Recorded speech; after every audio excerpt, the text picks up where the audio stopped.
Hey guys, good evening. It is John C. Morley here, serial entrepreneur.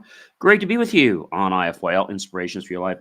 I can't believe, ladies and gentlemen, that we only have less than 2 weeks before the end of the year, and we'll be in Series 4. I mean, we'll be celebrating 3 years and in our fourth year. I can't believe that. It's just absolutely amazing. All right, well, welcome everyone. Great to have you here. And do check out believemeachieve.com for more of my amazing, inspiring creations. I invite you right now to go ahead and grab you something delicious from the kitchen, warm, hot, cold, or some type of snack. This whole master topic week is the Power of Celebrations, Series 3. And so go ahead and get something and come on back, all right? So welcome to Inspirations for Your Life podcast. Tonight, ladies and gentlemen, we are going to embark on an insightful journey, exploring 3 essential themes that enrich our personal and collective lives. Marking transitions, a thoughtful exploration of how we navigate life's pivotal moments with grace and purpose, and community building, an inspiring look at the building of connection and collaboration and creating supportive networks. And 3, prioritizing self-care, a deep dive into the importance of nurturing our well-being for sustained happiness and growth. So join me now and every day as I uncover the transformative keys and nuggets that will impactfully change your life for the better. With these tools, they'll equip you to make the changes and to thrive in your life right now, in every season of your life. So let's get started, everyone. Marking transitions. Transitions, whether they're joyous milestones or challenging changes, they're inevitable parts of life. From graduations and career changes to personal growth and loss, these moments shape our journey. Learning to mark transitions with intention allow us to honor the past while stepping into the future with confidence. Rituals, celebrations, or even personal reflections can transform these shifts into opportunities for growth. By embracing change, we not only build resilience, but also develop a deeper appreciation for the rhythms of life. So, number 2 is community building. Humans are wired for connection, and community is the bedrock of fulfilling life.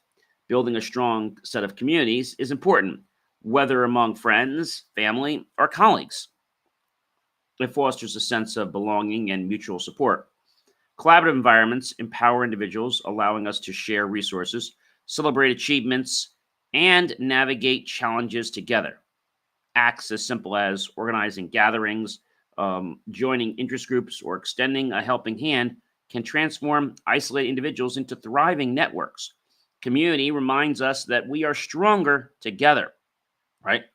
That one person once said that, 1 is none, 2 is good, and 3 is much better. And so what I want to share with you is this importance, okay? And a big set of importance comes down to prioritizing self-care. We talked about this in the past about saying no to others so you can say yes to yourself so you're not, like stretching yourself too thin. In the hustle and bustle of daily life, self-care often takes a back seat, but it's the foundation of lasting well-being. Prioritizing self-care isn't selfish, it's essential. Taking time to be mindful and implement these types of practices with physical activities or hobbies will enable us to show up as our best selves in every area of our lives.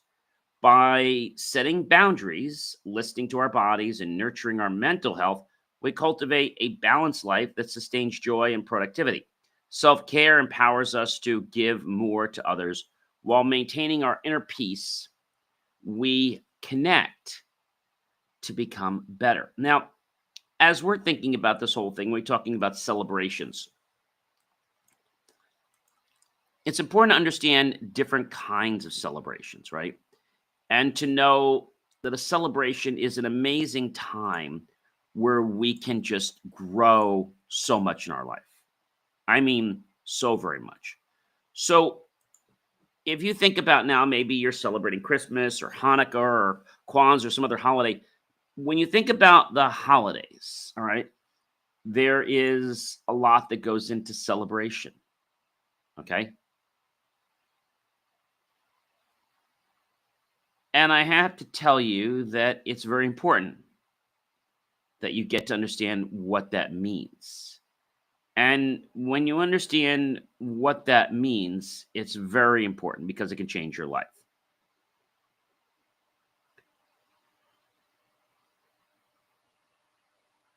Recognitions often come as celebrations, but not always. A celebration is a time to get out of the hustle and bustle and really start to embrace life and take a moment to reflect back on all the amazing things in your life. All right. Or the amazing things in other people's lives. That could be friends, colleagues, family members, or significant others. I think that's a very, very key part. All right. And that key part means that you can celebrate it not just with yourself, but with other people. With other people.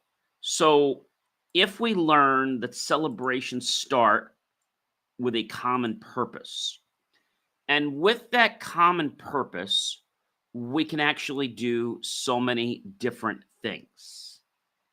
Okay? We can do so many different things. And these things that we can do are, when I say amazing, they're amazing. But we have to realize that a commonality is what ties us together. That's the reason why we celebrate like Christmas, the birth of Christ. If you're Roman Catholic or Christian like myself, if you're celebrating something else, a different holiday, or maybe you're celebrating your birthday, why do you celebrate a birthday? Because people are glad you're born. You celebrate it because you're glad that you're here, right? But many people will celebrate your days if they have good rapport and respect, and you're friends with them. People want to celebrate with their friends, not because they have to, but because they want to. Maybe you've gone to celebrations before and you're like, oh, I hate this celebration. And it's not because the party was bad, it's because you really don't believe in the person. You don't support that person. I like to call these false celebrations. So you go to your boss's party that they're having because their kid's having a bar mitzvah or a christening, and you really don't care about their kid. However, you just kind of suck it up, show up, and smile and act like it's the greatest thing since sliced bread that they invited you, when you'd rather just be home to watch a football or baseball game or just lay on the couch. So, why do people falsify celebrations? Because they don't have the guts to tell people that they don't want to go. And I think many times it could be upper management that is expecting something from you. Now, you may want to go and you may not, but the only reason you're going is because you believe that there is going to be a reward for you if you go. So that's the wrong reason to go. I'm going to tell you that right now. And you might not discover it today or tomorrow. It might take time to discover that.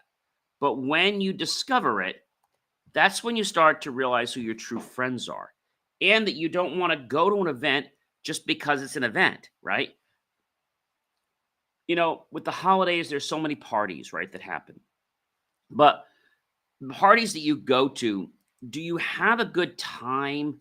I don't mean do you enjoy the food and stuff like that, but do you have a good time with the camaraderie, with the people that are there? Or does it just kind of, I don't know, annoy you? And you just count the seconds and the minutes till the event ends. So that's somebody that's acting in a manner that is not truthful. When we celebrate, we should always celebrate from the heart. Maybe there's a celebration that you don't believe in. Well, don't go.